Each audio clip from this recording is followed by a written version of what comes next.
We begin this journey the way most good ones do, with people, shared meals and that feeling you get standing on the edge of the Danube, knowing you're about to move.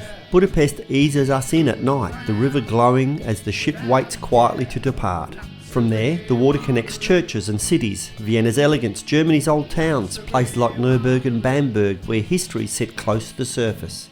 Maps remind us where we are, vineyards roll past, windmills turn in the distance and the rhythm of river life slowly takes hold. Along the way there are stories, reflections and yes, more beer reviews than are strictly necessary. This is our Viking journey from Budapest to Amsterdam, one river, many layers and plenty to come.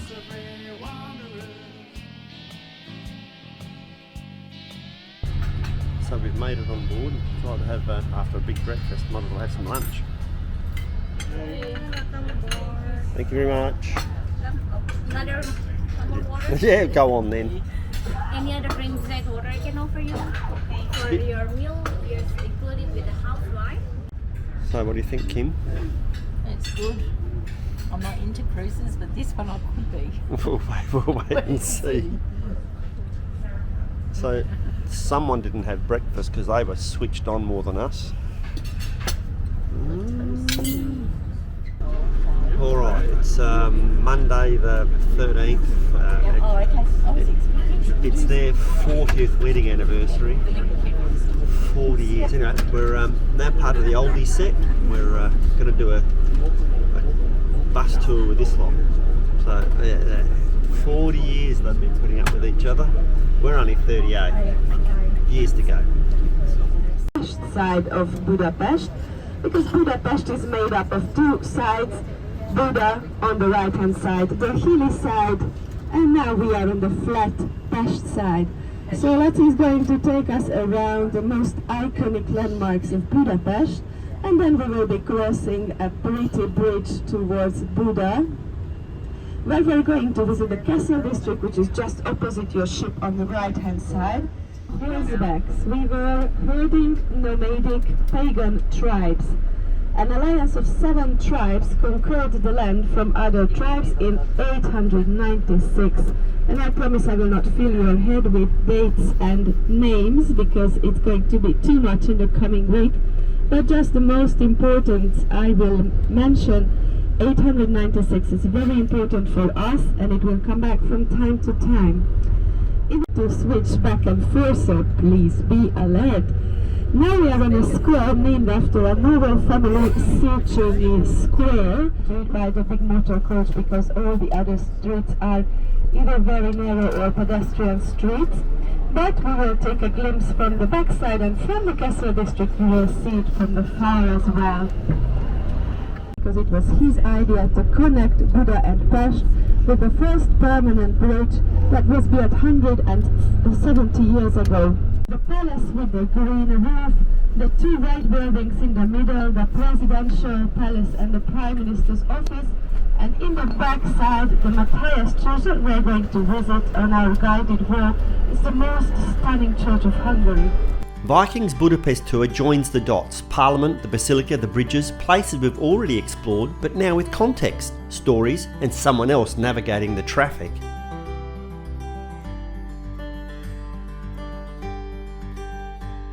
What's happening, Kim? Oh, it's just a practice drill. You sure? Yep. Ladies and gentlemen, the alarm system that you heard was the emergency system of 7 short blasts and 1 long blast. This is an exercise. Now guests, please make your way to your muster Back stations. on board, it's time for the safety drill. Life jackets are produced. They are actually in our rooms. Instructions are delivered carefully, and a deck full of otherwise sensible adults quietly accept their new, rather unflattering silhouettes. It's all very calm, very reassuring, and taken extremely seriously, which is comforting because nothing says holiday quite like realising that, in an emergency, dignity is the first thing to be jettisoned.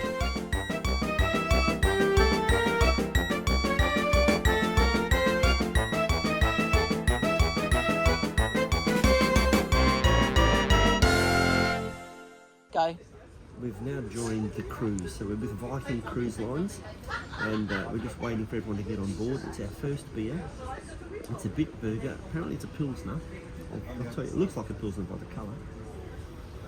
Smells like beer.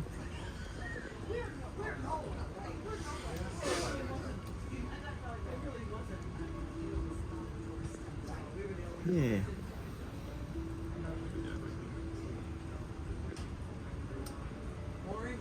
It's a 4.8%. I can taste it. It's also one of Hungary's premium beers. I'm going to say they've sold maybe 1.2 million hectolitres of the stuff.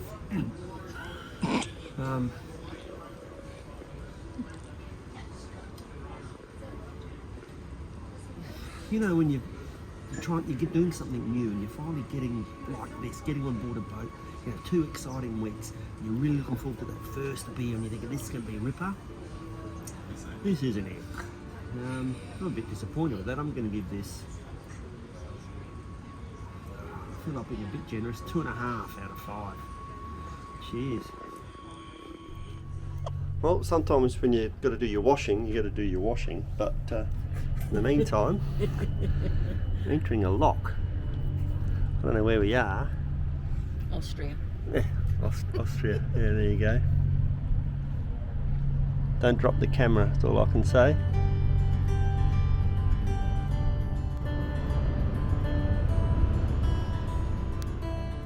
As the lock fills, you get a sense of just how managed these rivers really are. Between Budapest and Amsterdam, ships pass through dozens of locks, with most of them clustered along the main Danube Canal, where Europe's 2 great river systems are joined. The Danube flows to the Black Sea, the Rhine to the North Sea, and this stretch of water quietly lifts us between them. It's slow, deliberate engineering designed to move people and cargo gently across the continent, one controlled rise at a time. Okay, so we've neared the end of the rising of the water. You can see the gates are nearly done over there.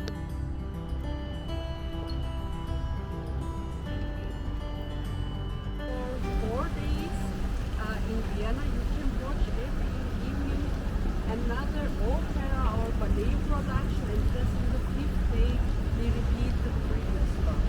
So in wine opera season, more than 50 different productions are shown in this opera.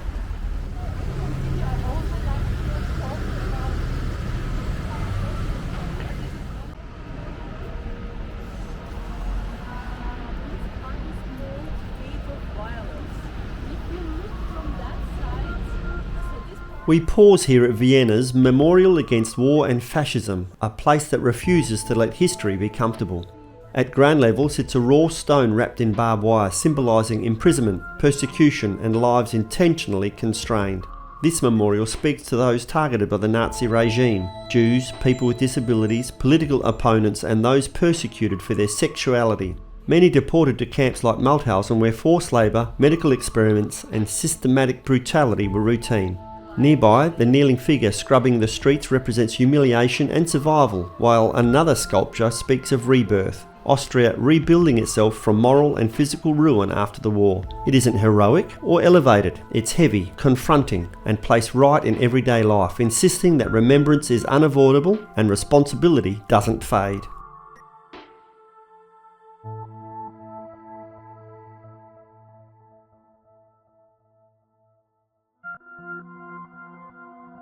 So we've hopped off the tour and we're coming for a walk by ourselves. And where are we? Hofsburg Palace. It's a bit bloody opulent. Have a look at this.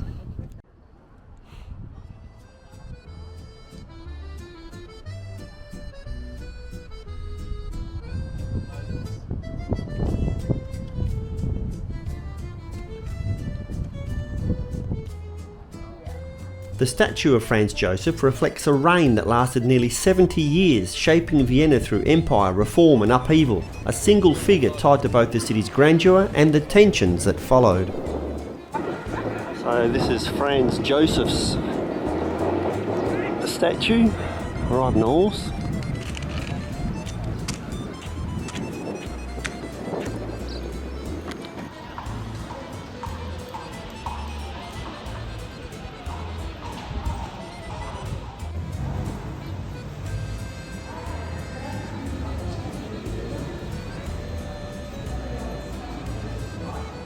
We've wandered away from the tour and straight into one of Vienna's living traditions. These white horses belong to the Spanish riding school, and they're Lipizzaners, bred for precision, patience and centuries of classical training. They've been worked here since the 16th century, originally for the Habsburg court, and today they still exercise daily through the arcades of Hofburg. It's not a performance, just part of their routine. Tourists pause, phones come out, and for a moment history quite literally walks past on 4 white hooves.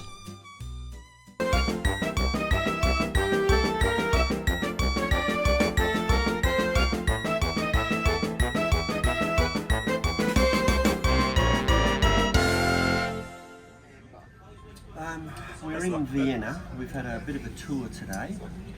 As it was suggested at breakfast, was it? No, dinner last night was suggested by one of the other patrons that we try the Grimbergen double ombre. It's apparently rich and malty. It's definitely malty, it's definitely sweet. You can taste that. I've just had a wee dram. Here we go.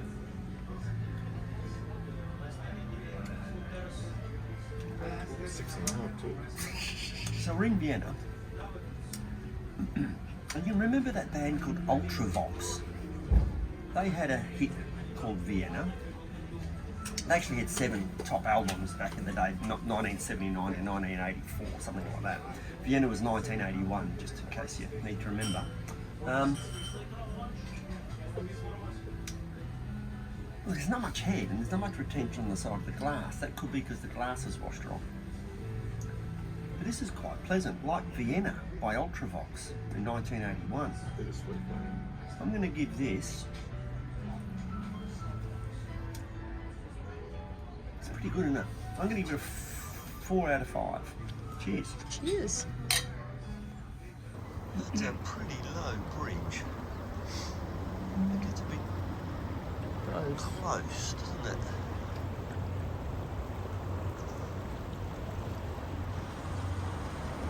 You wouldn't be standing on the top deck right now. You need to get a haircut.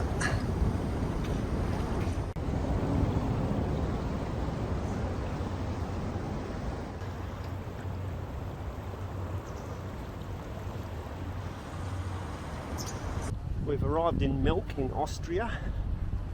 That's our ship down there, and we're going to have a look at the Abbey, Melk Abbey. See how many jokes I can make, but I won't be milking it too much.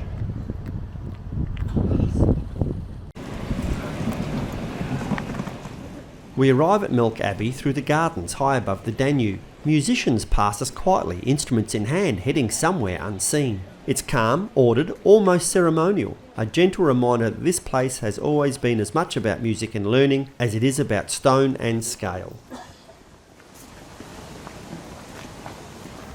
So welcome to Melk Abbey. My name is Elizabeth and I'm going to be your guide during the next hour. Melk Abbey is an active Benedictine monastery and has been an active monastery for 935 years now. Yeah, after the imperial wing we come to the library. The library is already located in the spiritual wing of the abbey, very close to the cloister, the part where only the monks have access to. Then we're going to see 2 library rooms, and after the library we see the church. Inside, the abbey opens up in layers of gold, marble and symmetry. Built in the early 1700s, it was designed to impress, not just with faith, but with knowledge, discipline and absolute confidence in its place above the river below. And then the tour ends the best possible way. Not with explanation, but with sound. A choir rehearsing beneath painted ceilings, voices rising into the space, turning Melk Abbey from something you look at into something you feel.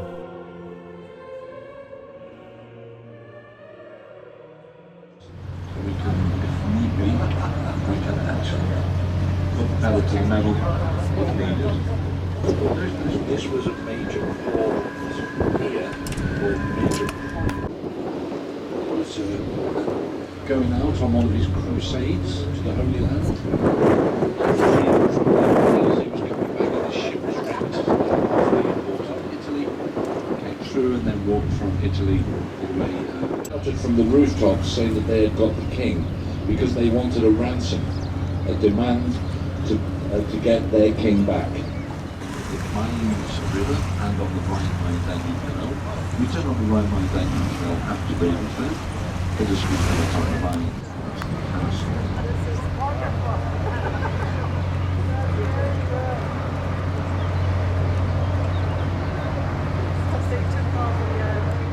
Check out all the stonework required in these terraces, and probably made before machinery. Unbelievable. So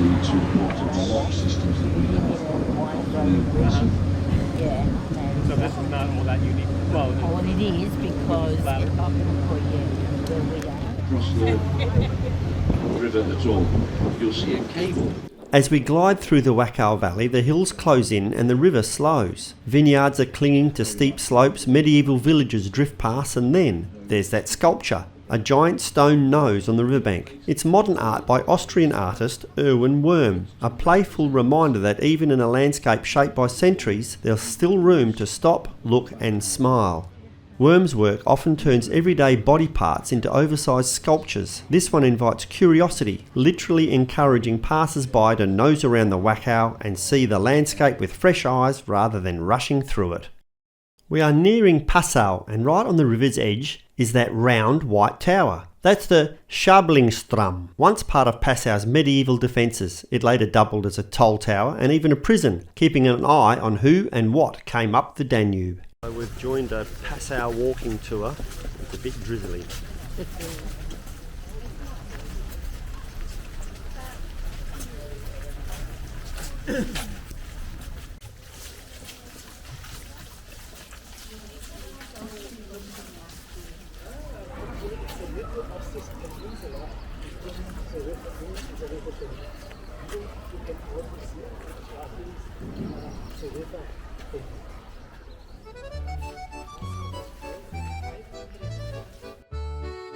We've drifted off from the group again, but honestly, Passau tells its own story if you just look around. That flood level marker on the wall shows how often the rivers here remind people just who's really in charge. Some of those levels are frighteningly high, whole streets underwater, and locals still talk about the big floods like they happened yesterday. And under our feet, those colourful painted cobblestones aren't random. They're modern street art, guiding you through the old town, quietly stitching history, floods and everyday life together as you walk.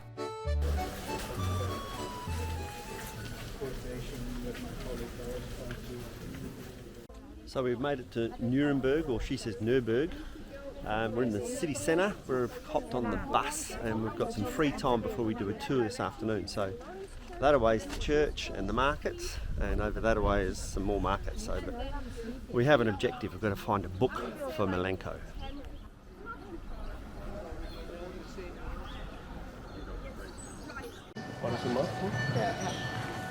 So that's the Church of St. Lawrence. And we've got a few on our crew who are heading there today to say their prayers and get good with God again.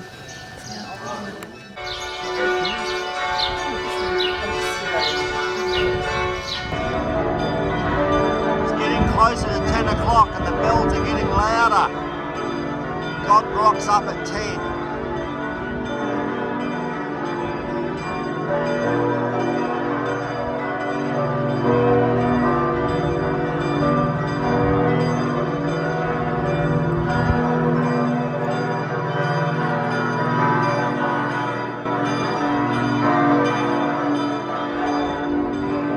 Church bells echo across Nuremberg as we wander the old town, a city that wears its history openly. Medieval towers, half-timbered houses, market squares and fortified walls all sit side by side, rebuilt after wartime destruction but anchored on centuries-old foundations. From hilltop castle views to quiet river crossings below, this is a place shaped by faith, power, trade and memory, and we have just explored it properly on foot with a local guide. All very thirsty work.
we're here at the market in, can't remember where we are, I've had a sip. Where are we? Nuremberg. Nuremberg. So we've just been on a tour, been very, very good. There's some umpa music happening back there. We've told you've got to have the red beer. So this is one from over there. It's house-grown Schrober. It's reddish.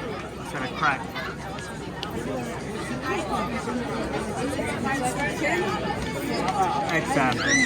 That's all right for the market atmosphere. You know, when you've been walking around on a tour since 1 o'clock in the afternoon and it's now 4, so it's 3 hours of walking through people and cobblestones, and you're watching your step and you're concentrating, and it's hard work. All you need is a beer in a marketplace. This is the one.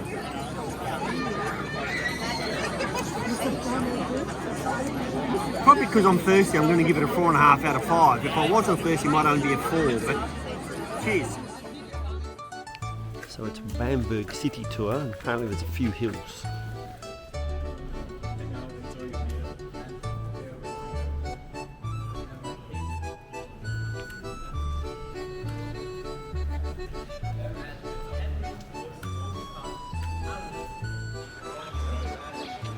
Welcome to Bamberg, a UNESCO-listed medieval gem built on 7 hills, each crowned by its own church. Part of why locals call it Franconian Rome. Its skyline is dominated by stone spires and timber-framed roofs alongside riverfront quarters like Little Venice. Here in the heart of Franconia, you're in one of Germany's oldest brewing towns with a beer tradition that goes back centuries and around 10 plus local breweries still in operation. Rausch beer's smoky character comes from malt dried over an open flame, a technique that survived here after most of Germany abandoned it in the 1600s. Actually, every beer had the smoky flavor to it, and it was just then when they found a new technique to dry the barley, because up to that point the barley was dried over an open wood fire, and that's how the smoky taste came into the beer. Oh, there's a police car coming from behind.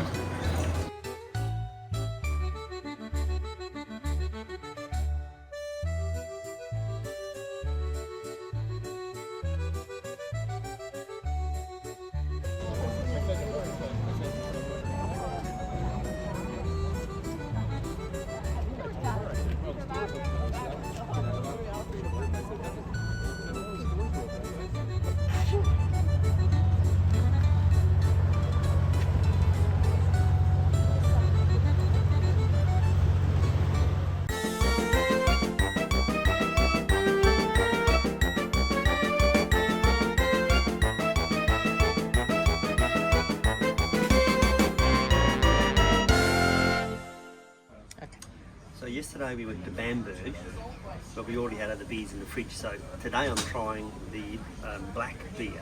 This is a Ostschlechtflachler Rauschbiffer. Probably told you wrong. Very dark beer. Oh God. Standing downwind from a bushfire.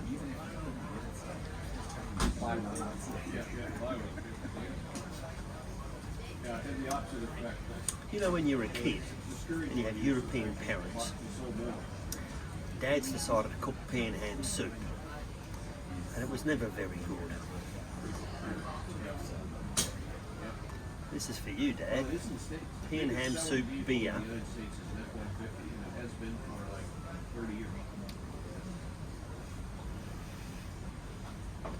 It's going to take a while to get used to it.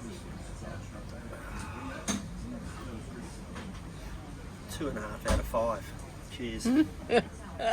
Today we're in Würzburg, another walking tour, starting at the Great Residence. If you want to get your car charged, do it there, yeah. Alright, let's have a look.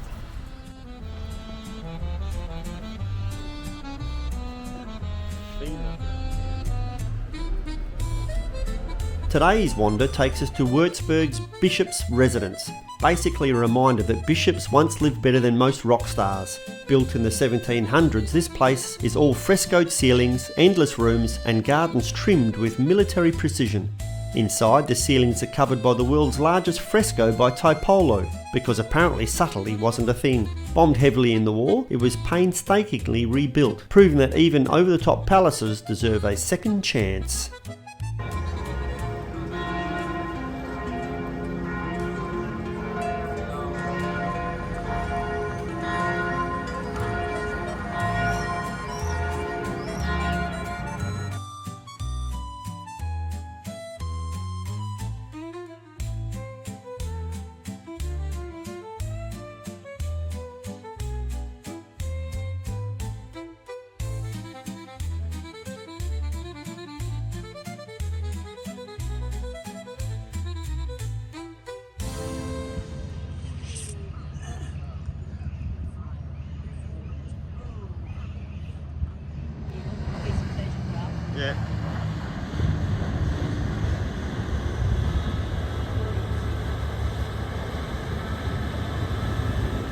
As we glide along the river, Gary's going to be pointing out that subtle moment when geography quietly changes the story. We've passed the main Spitz, the meeting point of the Main and the Rhine, and suddenly the river feels broader, busier, and a lot more serious about history. We are served a wee tipple of schnapps to welcome the Rhine, and castles and statues, that's the Nederwalkemal, now start popping up like medieval real estate listings, perched high above the water for one simple reason: control the river, control the trade, and control who gets taxed.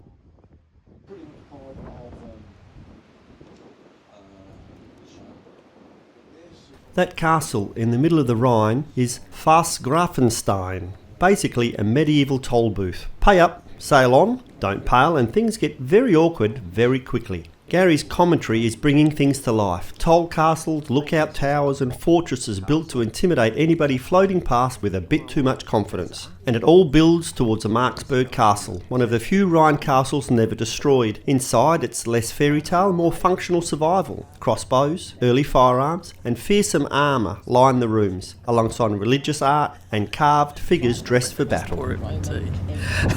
Too late, you finished it. Oh no. It's on the left.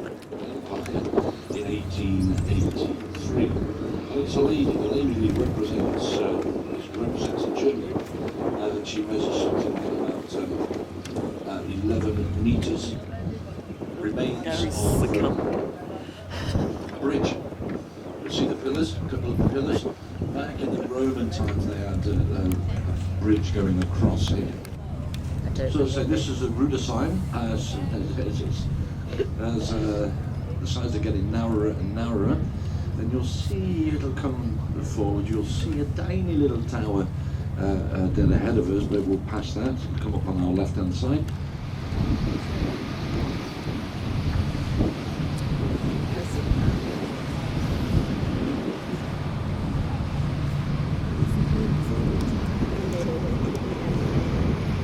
Tolls for every ship that passed them.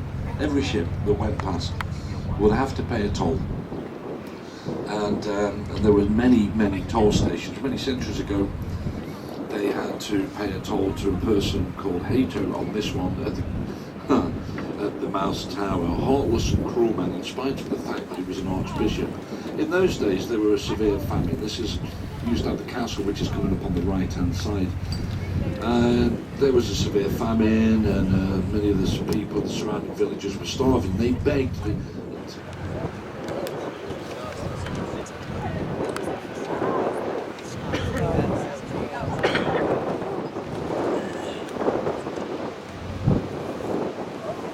Yeah, you got a real nice close-up shot now of this Mouse Tower. Thankfully, that was covered in scaffolding. Done, it's been repainted, it's been brought back to its former glory. And that's your Mouse Tower on the left-hand side. As I said, Nuremberg Castle on your right-hand side. The Rhine Valley provides the only lowland route through the mountain sublands of central Germany. And in the Middle Ages, in fact, up until the 1700s, the open valley was rivers.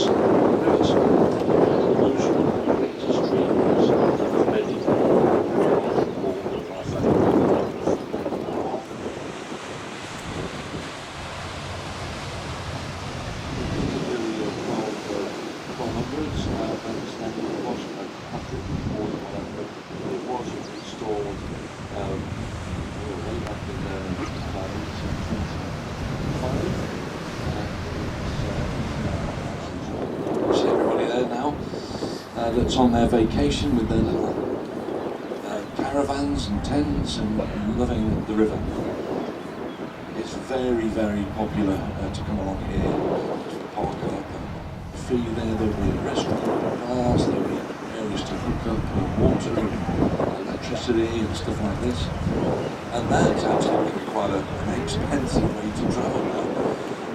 It's sometimes cheaper to go to a hotel, but it's something that I want to do actually.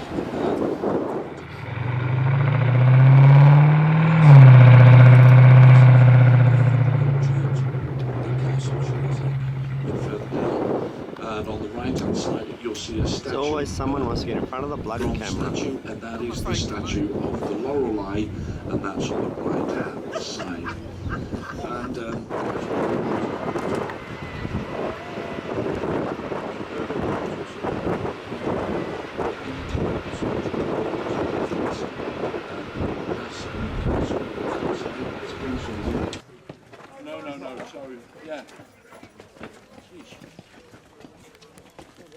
So this afternoon we're off to a castle. The weather's been pretty good so far, but there's anticipated rain, but we've brought no rain gear. And that's not an animal with horns on it. Anyway, walking off to the bus now, and then up to Wartburg Castle. And that's the castle we're going to today. Wartburg or Wolfsburg Castle. And we get a bit of a bus ride up there first, and then a bit of a walk. Now please don't run far away, we can assemble downstairs first, thank you. You can wait for the rest of the group. Hello! Come in. How are you? Alright! Yeah, welcome to the Marksburg. My name is Mark T. I'm going to be a castle guide for the next hour. I'm going to lead you all over the premises and up and down every staircase. And yes, in the castle there's lots of stairs involved, to be prepared for everything. Don't tell me I didn't warn you. And first off, we have a few ground rules. So please, no eating. Drinking is fine, preferably water, preferably outside. No smoking. Please don't touch anything. And the most important rule of all, please watch where you step, because the ground is very uneven. I don't want anybody to trip or fall and hurt themselves. You can take as many pictures as you want, even with flash.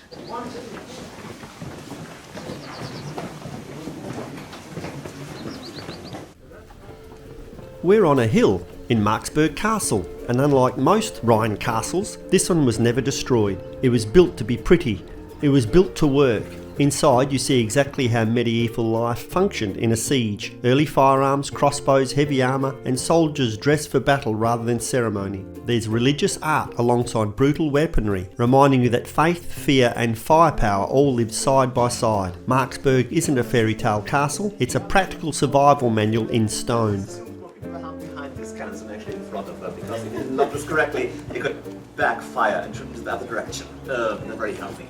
And 50 years later, these are so-called 6 and 12 pounders, and they average about 3,000 feet, looking up to the other side of the Rhine Valley. So it was the Marksburg Castle, not the Wartburg Castle. I was getting my actors mixed up.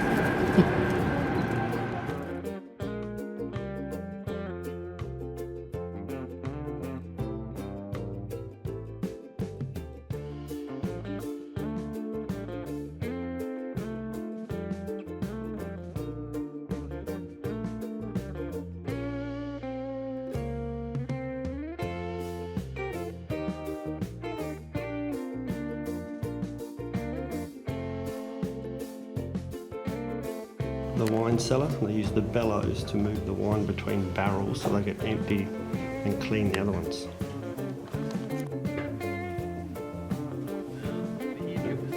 Some famous and well-loved halberds. These weapons run to 3 dishes in one. Slashing, stabbing, and moving riders on horseback with a long hook on the end. And today you can still find halberds in use by the Swiss Guard.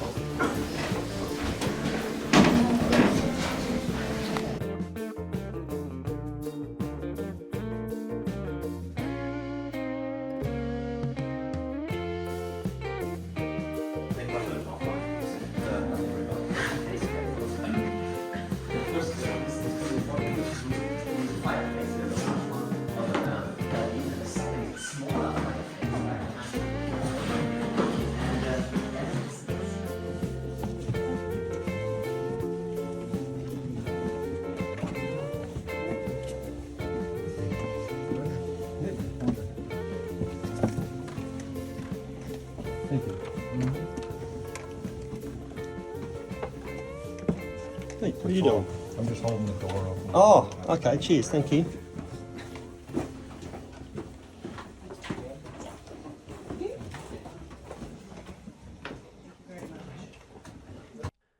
We finish our Marksburg visit moving from faith to firepower, a quiet Madonna watching over centuries of belief, then straight into medieval warfare, heavy armour, brutal helmets and gear built more for survival than comfort. It's a sharp reminder that life here balanced devotion, defence and constant reality of conflict. After walking the cold stone corridors of Marksburg, we're suddenly back on board. Padded chairs, hot food, cold drinks and zero chainmail. It's hard not to notice the contrast. Medieval life was about endurance. This This is about comfort, good company, and letting the Rhine and the amazing Viking staff do the hard work. For another walking tour. All the people in the boat there nice and comfy. We're going for a bit of a rainy walk.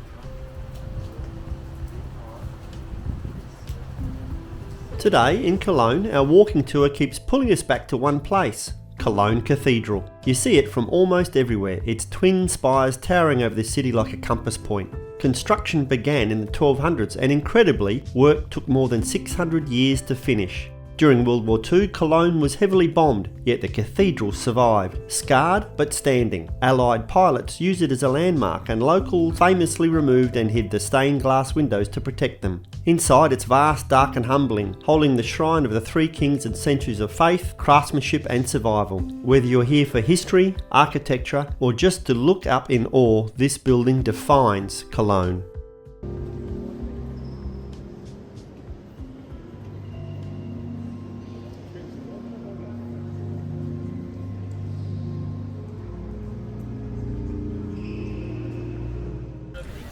So we're in Cologne and we've joined a drinking tour and me and Linda are in charge. So here we go.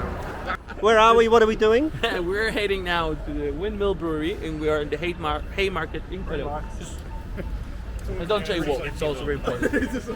So apparently this is important and Nico's going to tell us all about it in a minute or two.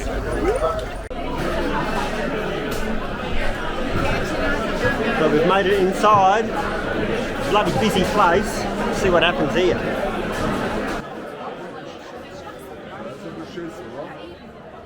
It's okay, you're not in it.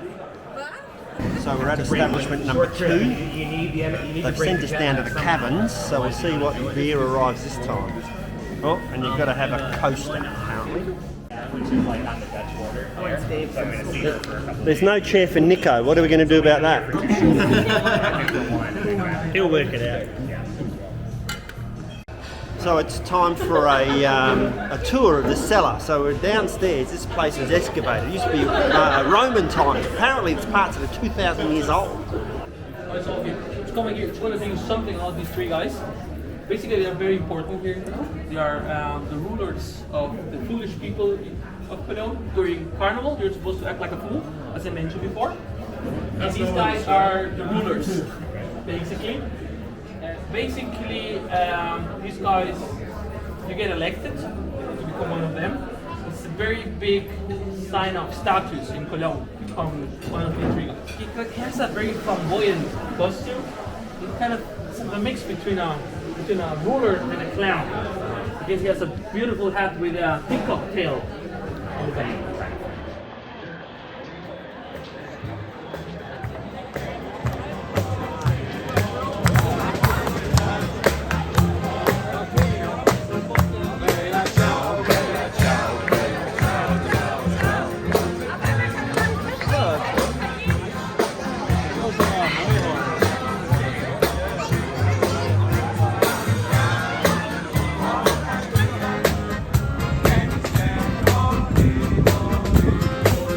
So this is called Salt Street. At the end of the street is where the fish market was. So apparently when you deal with salt, you get thirsty. So there's 7 breweries in this little alley.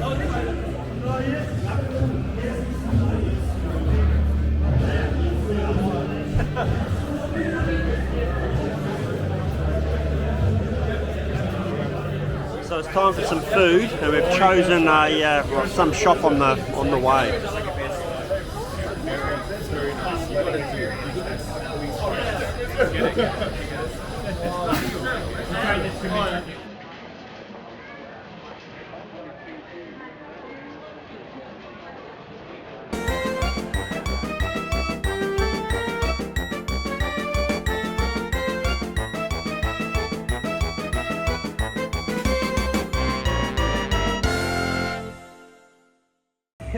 So Neil, what's your rating? What's your rating? So we're on our second beer. Yeah. tastes a bit more bitter. Yeah. I'm halfway through it. Sorry, I'm just doing a quick beer review. So second beer on Nico's beer tour of Cologne. So yeah, it's Aussie cold, which is good. I don't think it's as good as the first beer. Yesterday from Berlin. Yeah, 3.5. It's good, it's drinkable session beer, 3.5. Cheers. A with two dots on top, and Right, nearly. So we're at Beer House 3. beer house number 3. We're having a Päffchen. The two dots on the end make an sound. So this is another flavour. It's slightly different. I've had my cleanser. Now I'm getting serious. if you want to get out this one here, then we go to the next door beer house. Look, to be honest, I probably still think I prefer the first one. It's good. That's great. And before this one, it's 3.5. Cheers. Oh. So we're at our last beer house, unless we do another one. So the No, we've got to be back on the boat by 10. We're going to be back on the boat by 10. We've got minutes. This is an EU export. It's meant to be a cold, but for me that's EU export, and it's not very nice. You won't be having a second one of those? It's Aussie cold. Will you be having a second one? No, no second one for me. 2 out of 5. This is Linda's favourite. Cheers. Welcome to Kinderdijk, our final stop, where the Netherlands politely shows off 19 windmills and casually mentions they've been holding back the sea for about 300 years. It's beautiful, it's historic, and yes, everyone's running on coffee and muscle memory by now as our Viking River Cruise nears the end. And out in the water is that tiny statue of a cat in a cradle from a local flood legend where the cat kept jumping, stopping the cradle from tipping. So basically, after all its engineering brilliance, the real hero of Kinderdijk is a slightly panicked cat. So when we came in on our cruise ship, we were parked in our Viking ship. We came in front of that boat. So it's a central station behind us. Have a little look around. That must be the Port Authority building, maybe, up there. If you feel like going for a swing, then you have every opportunity to do it out on top of that.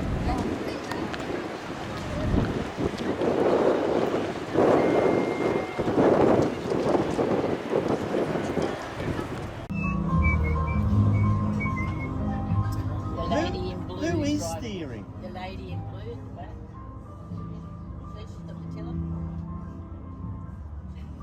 And just like that, our Viking River Cruise comes to an end. Castles on hills, memorials that stop you in your tracks, plenty of walking, and yes, a few well-earned beers along the way. Not a bad way to drift through Europe. If you've enjoyed tagging along, give us a thumbs up, hit that subscribe button and help keep us wandering. Next episode we visit family in the Netherlands, the kids fly in from Australia, and then we're off to Britain for a few weeks because clearly we don't know how to sit still.